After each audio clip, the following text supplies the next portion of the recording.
Final weight match. Total rod weight's 1207.7. I got a couple more tenths to take out of this one, and then that one right there, we're at 84 with this one, so I gotta go to 77 and we're good. Everything's all covered up, tidied up, ready to weather a little bit of downtime while we go have the crankshaft balance. There's Frank's, Ron's is all over there. That's it for a minute. Let's go get a crankshaft. For an excursion. Got all the crankshafts and all kinds of stuff back there. Headed to Bob's to drop off hopefully at least one crank, maybe two, I don't know. It's a day off, but we are working. We're at Bob's shop, and he had an idea that the way that bearing was smashed out of round, it was smashed like plastic gauge style smashed, that he thought the injector might be loading up, that something was causing abnormal pressure on that connecting rod, that specific one. Makes a little bit of sense that just putting so much compression. That was a theory. That's a theory. What do you guys think of that? That's a theory. Well, we could probably, I don't remember what that piston looked like. Yeah, maybe there'll be some witness marks. We might be warranting that number 6 injector just because. All right, guys. We have been here for a little while. This is my uncle's property. Remember that tote I was talking about? It's full of books right there. We have just about enough information on this truck right here to start civilization over again, down to the 1938 Constitution. All of them that are in the truck are already documented online. They accepted an offer. So it's time to not go through it here where we're at and just get them and let's go. So let's do it. We're going to get the crankshaft. We got the call. It's a rainy freaking day. Figures stay on the crankshaft and it rains.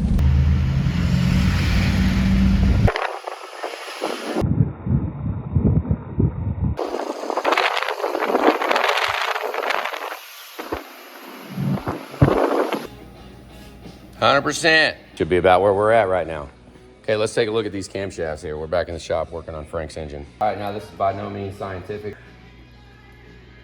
And it goes to 15 or 14. I don't remember all the numbers. You can tell the difference from 03 to 05, and I'm pretty sure it's on the gear. I think both these are 05s. We've got cam bearings in. We're ready to put the oil galley plugs in. Now this is the block. Yep, cam bearings. Let's put these suckers in and let's get it on. Let's do it. So I went ahead and decided to unwrap one. We're gonna go through all this. I went and grabbed some. This one is an 03 dump truck. So let's take it apart and see how it looks. Jeez, that took forever. Okay, this is 03.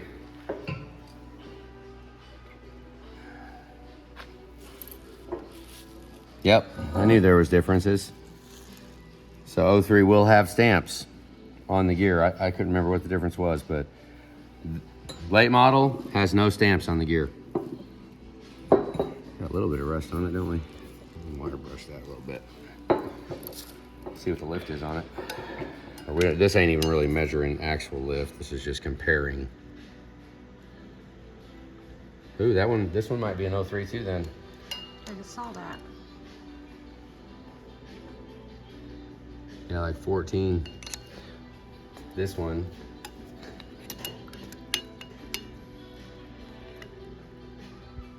It's 20. I think I'm gonna go put it in the cleaner. You can see all of it's wiping off. It's almost dry though. It was wrapped up. We almost need we need to clean it up. Real good. All right, we got the crank set in. Surfaces are clean. Front and rear cover surfaces, everything's ready. Cover the bearing journals up to spray that high tack because it goes everywhere. Now we can put the bearings in. Crank is in, torqued. I still haven't done the 23s over here on the early model block, but the main thing that holds it is gonna be the main cell. We're good. Yeah, let's tighten those down. Front and rear covers, lifters, come on. Got the covers on, pumps on, all the T-joints are done. Everything's sealed. Crankshaft is in. We're ready to clean this table off and let's get the rods and pistons in. Here we go. Brand new rods.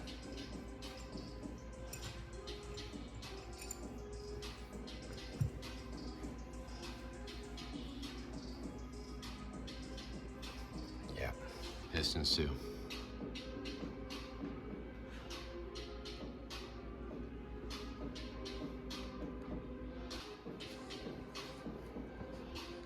Let's do it. Last one. They're all in. Keep going. It's going back in.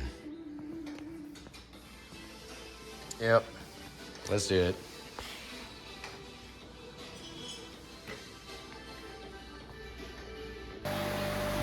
All right. I shot a quick coat of paint on, just a quick touch up on the oil pan and the block. And it is ready to go in. We're gonna go give it a minute, take a quick break, let this oil pan dry a little bit so that if it does touch the transmission line, it doesn't mess it all up. But Frank's is short blocked, ready to go back in chassis right now. Throw it together and put it back in. This is my engine pretty much. It's Frank's engine now. It's tough right there. I mean, that's balance rotating assembly, 10 over. We just threw this thing together real quick. Just like, oh, man, we messed the engine up. Oh, boom. I mean, this is thousands. This is a couple thousand. Like, my cash. Ain't that a bitch? Makes me sad. Makes me real sad. But it's in. We're gonna carry on. I mean, it's not gonna take that long. I mean, all the parts are already done. Everything's all, we just put it together and cleaned up, touched up some of it, but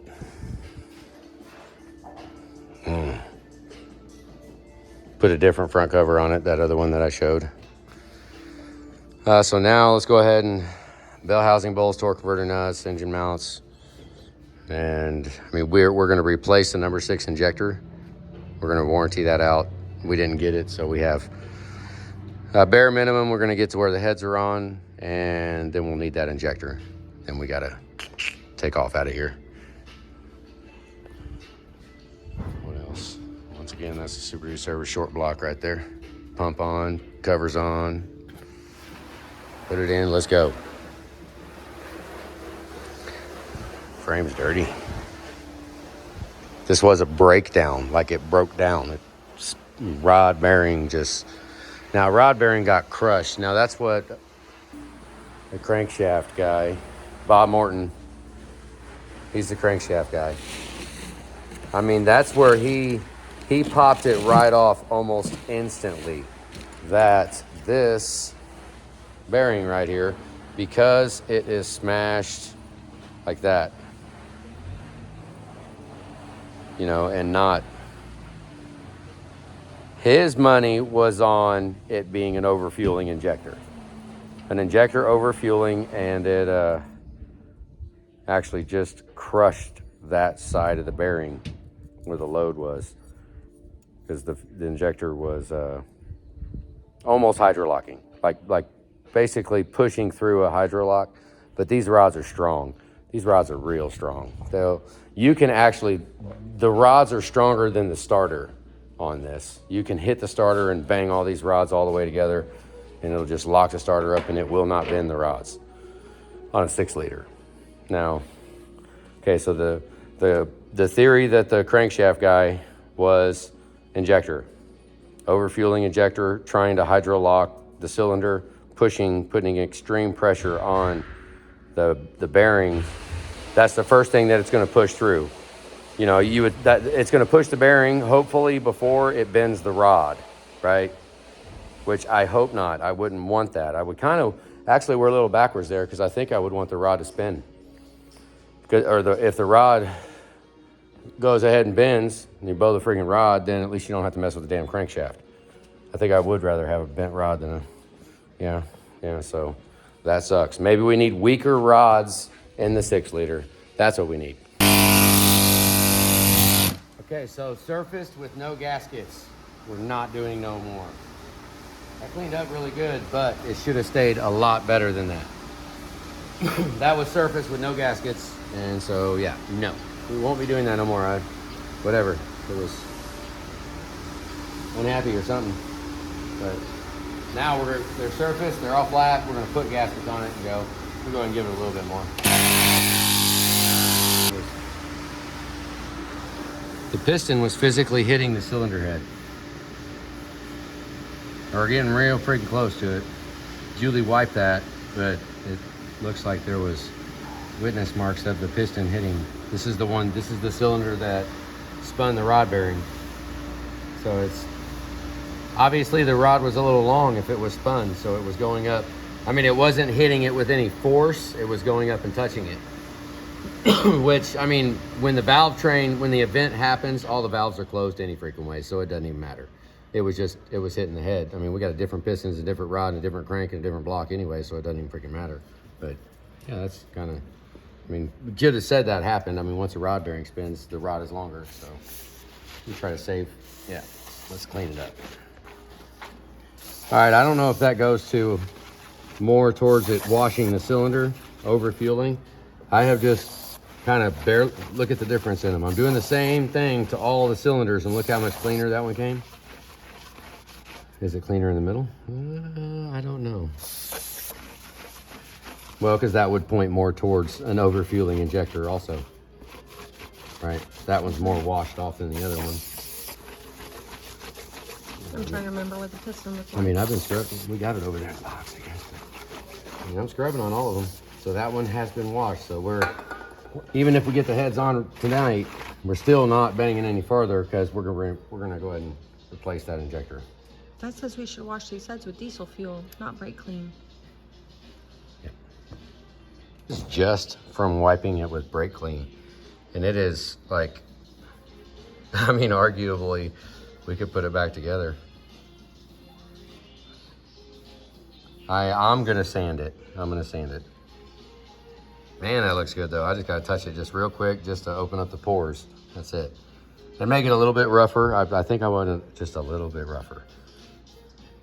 Even though you can look around here, this had 5,000 miles on it.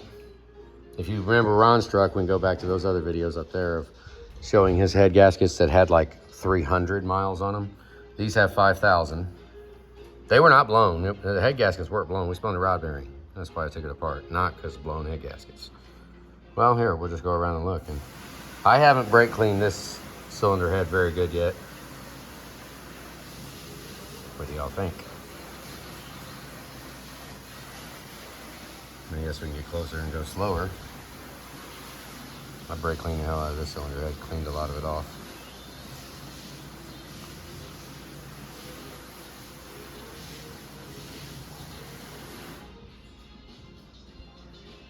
I like it.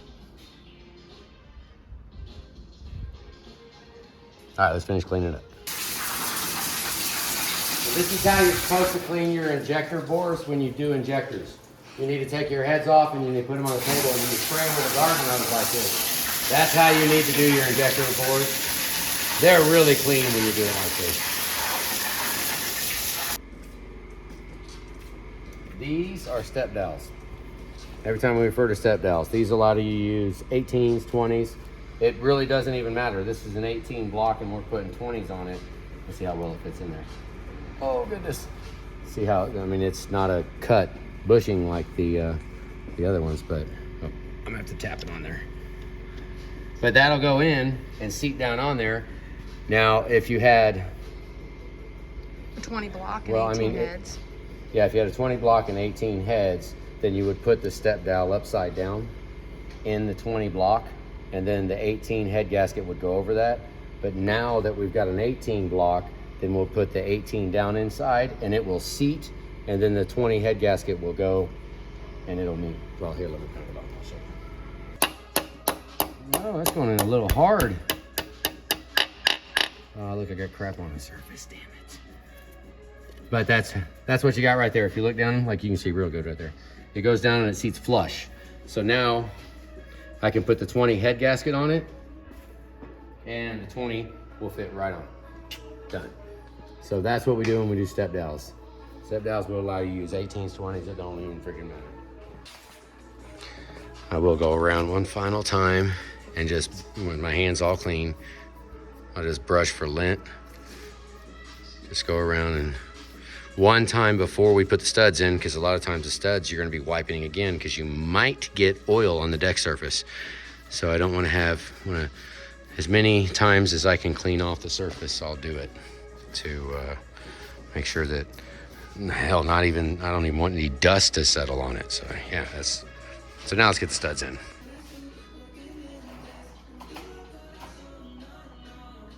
Okay, one last wipe down on here. Julie's getting the head gaskets out.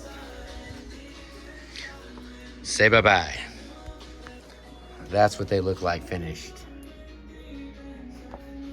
Went all the way down and that seated right around it. That's the Seb dowels. So that's 20 millimeter head gasket on 20 millimeter heads on an 18 millimeter block. All right, we got them all on. Now I'm gonna torque them down. That'll be cool. We just started. This was a bare block this morning. So bare block over here, put it all together, get everything all done, put it all in chassis, and then get the heads on, torque them on. That's nice. Whew, all right, I'm getting older. All right, they're all torqued. Heads are down. Now we actually did long block it. Got it long block today.